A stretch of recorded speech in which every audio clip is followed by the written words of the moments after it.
All right, welcome back to the show, everybody. Big show today, going over some AFC West fantasy preview.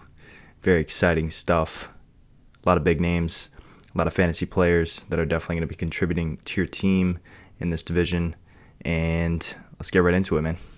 News and notes from around the league. All right, news and notes from around the league. Trey Lance not getting any reps on the first team in the 49ers camp, even though reports have stated that Trey Lance currently looks better than Jimmy G. I expect Trey Lance to eventually start games later on in the year, but I think they're going to give Jimmy G his shot to hold the job down and let Trey Lance continue to learn under him, at least for the start of the season, because that team is loaded. Kirk Cousins placed on the COVID-19 list. Tough to see it. Hopefully he'll be back with no COVID side effects. Personally, I had COVID, and my lungs and taste and smell are still pretty messed up from it, so COVID is no joke, man. Get vaccinated. Marquise Brown is week to week with a hamstring injury.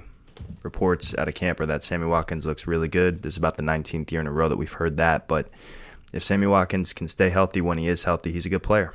And Devontae Smith will miss 2 to 3 weeks with an MCL injury, and that is unfortunate because the Eagles, outside of Devontae Smith, do not really have any skill position weapons. Maybe Zach Ertz, Miles Sanders, but that's about it. Receiving core there is pretty scarce. And the Broncos have no separation in their quarterback competition between Drew Lock and Teddy Bridgewater. No surprise there. Teddy Bridgewater plays more like Alex Smith, very conservative with the ball. Drew Lock, for fantasy purposes, is better because he's a gunslinger. He'll throw picks, but he'll also throw some touchdowns. I think if you are going to have any Broncos skills players on your team, you'd rather Drew Lock because you know that he's going to push the ball downfield more. Not successfully because he's not good, but he'll push it downfield more than Bridgewater will. He's willing to take more risks. Speaking of the Broncos, let's get right into our AFC West divisional preview. Teddy Bridgewater and Drew Lock, both quarterbacks that I'm not targeting in either in this year's draft, rather. Teddy Bridgewater, 16.8 fantasy points per game. Drew Lock last year, 15.1. You can do better than that, man. Unless you're in a 2-quarterback league, I'm not targeting these guys at all.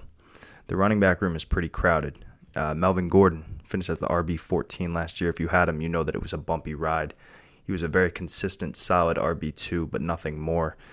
Definitely broke out some games, especially later on in the year if you were willing to start him. But I remember towards the back half of the season, there were weeks where he was giving you 25 points, and then the next week he would drop like a 5 burger on you. And for fantasy, we just can't have that now that Javonte Williams is in the picture. Javonte Williams, ADP 65, Melvin Gordon, ADP 78. If you're convicted on Javonte Williams, I don't hate that ADP. I'm not personally. If I can stay away from this backfield, I'm going to try to, because I think that it's going to be a nightmare for fantasy owners to try and decipher between the two all year long. For receivers, Courtland Sutton, reports out of camp is that he's still not 100% back from that ACL injury. His ADP is currently 73. We know how good he is when he's healthy. And then Jerry Jeudy, current ADP 87. Averaged 10 points per game last year, and my goodness, outside of drops, great player. One of my favorite prospects, wide receiver-wise, coming out in a long time, but he dropped some passes last year that cannot be dropped at the NFL level. If he cleans that up, he will for sure be a good player, but we just have to see it first. And then Noah Fant at tight end, current ADP 79. I like that value a lot. Fant, when he's healthy, is one of the best tight ends in the game. He's not in that elite tier, but he is certainly a few spots below it. I think Noah Fant is a really good target for drafts, or for a late-round tight end this year in drafts. All right, moving on to the John Gruden-led Las Vegas Raiders, the worst coach in football. The Raiders absolutely disembodied their offensive line this offseason. That's what they focused on, even though the O-line was one of the better parts of their team. I don't know what they're doing. I don't think that the Raiders know what they're doing. I don't expect them to be very good as a team this year, but that does not matter because we're talking fantasy football. Derek Carr, one of the late-round quarterbacks that I don't mind in a 1-quarterback league. 2-quarterback leagues, obviously you're drafting him. The upside is not great, especially since the skills players around him are not great. So not someone that I'm actively targeting. Averaged 17.5 fantasy points per game last year. I don't expect that to really rise. I don't expect Derek Carr to have a great season, and I don't expect the Raiders to be very good. So I'm kind of avoiding all outside of Josh Jacobs. 15.4 points per game. Current ADP 37. Late fourth round. I love that. I think Jacobs is a really good player. He is so talented, but they do not give him the ball enough. I'm curious to see how they do this year and what they do this year. He finished as the RB8 last year, and anyone who owned him, like Melvin Gordon, it was a bumpy ride, but he did get you there. He is one of the guys that is in that running back tier that I still feel comfortable with as my RB2. If you feel so inclined, even an RB3, if you want to load up on running backs early this year. And the other running back in that room is Kenyon Drake. His current ADP is 106, late 11th round. I think that that's a good flyer to take. The Raiders play games, and, for all these years we've been hearing about how Kenyon Drake can be a feature back. I don't believe it. I don't buy it. He doesn't have that skill set, but he's a very good change of pace player. And if John Gruden is going to do John Gruden things, which we know that he is, then I feel that Kenyon Drake, you can do worse in the 11th round. The receiving core, Henry Ruggs, John Brown, and Zay Jones. I'm staying away completely from all of those except for maybe John Brown. He's always hurt, but when he's healthy, he is good. Not great, but good. Henry Ruggs, not a fan. Not a fan. Disappointed last year in his rookie season, and Zay Jones has had years to wow us all, and we are not wowed. To quote the fantasy football counselor, I'm staying away from the Raiders wide receivers. But the tight end, that is the star of the show. Finished as the tight end 2 last year, Mr. Darren Waller. 17.4 points per game. The next closest tight end, the tight end 3, in terms of average fantasy points per game, was Mark Andrews, 12.2.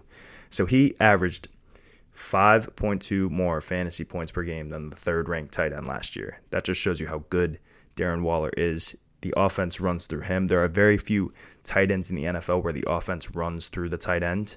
There's 2 or 3, and Darren Waller is one of them. Current ADP 22. I love it. If you are looking for an elite tight end but don't want to pay the first-round pick for Travis Kelce, I would take Darren Waller early in the third all day long. The Los Angeles Chargers are up next. Justin Herbert had one of the greatest rookie quarterback seasons we've ever seen. Now, I'm a Dolphins fan.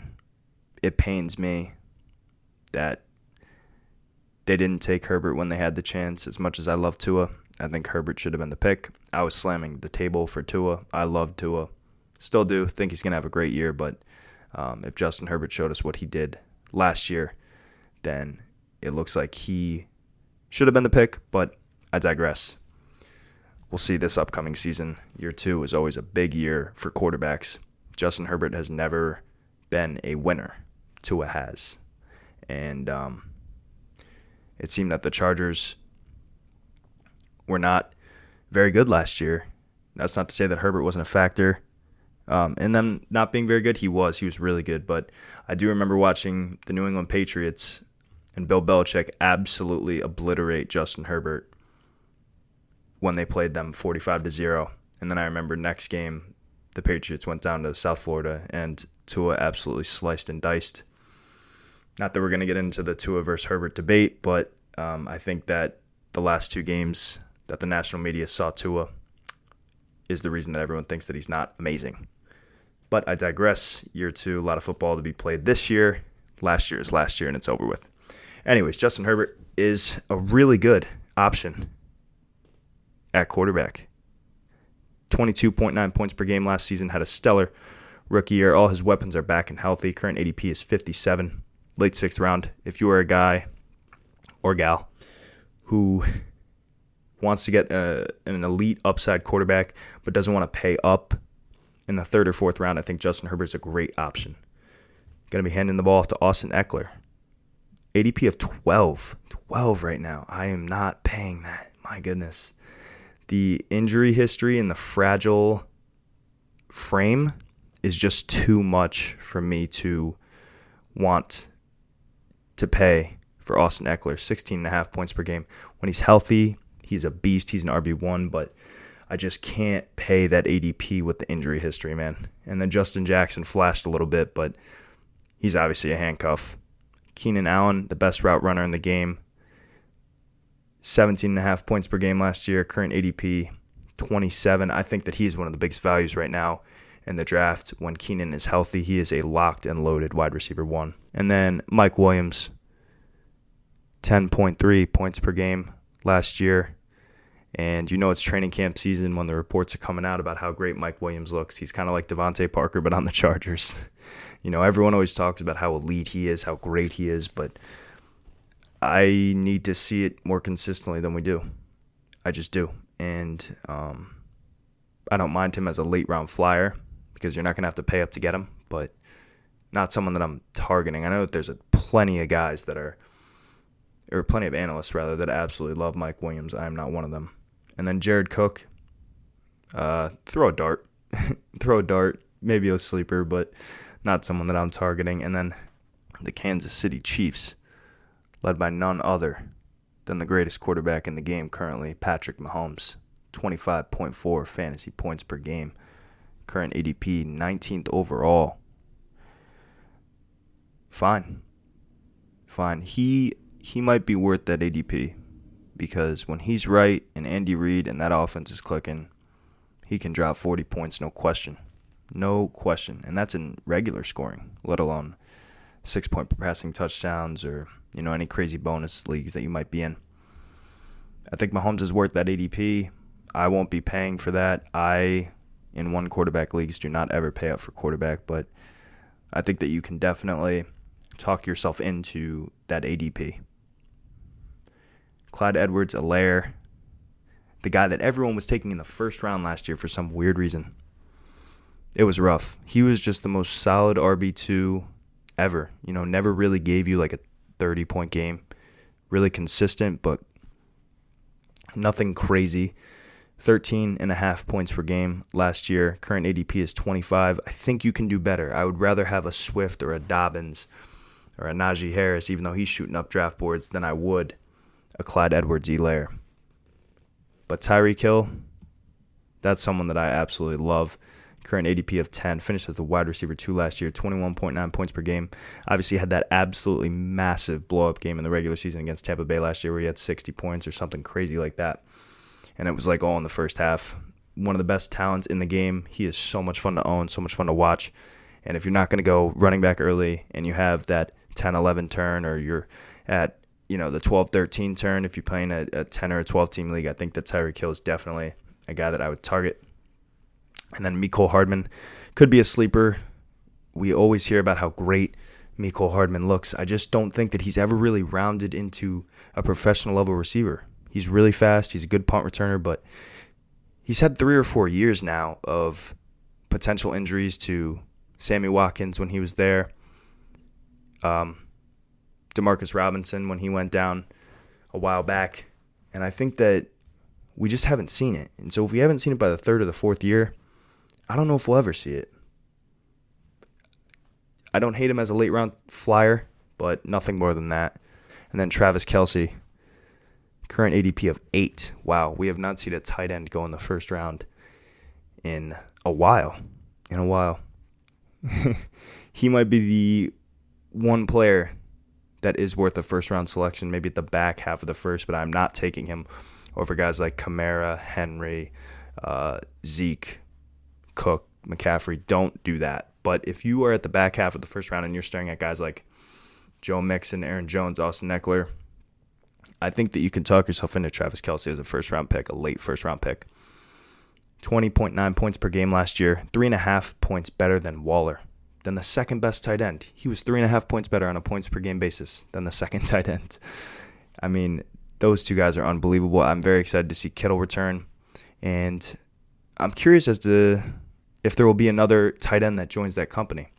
I know a lot of guys are high on Kyle Pitts. Mark Andrews for a little bit, a couple years back, was definitely in that company, but we'll see if there's any tight ends that join that elite tier. And that's all she wrote, folks. All right. That is going to wrap it up. Pretty quick show today. AFC West preview, a couple more previews to come. NFC East, AFC North, going to have some special guests on in those episodes. Very excited. A lot of new things coming for the show. Social media, Twitter, Instagram, TikTok soon. Website eventually too.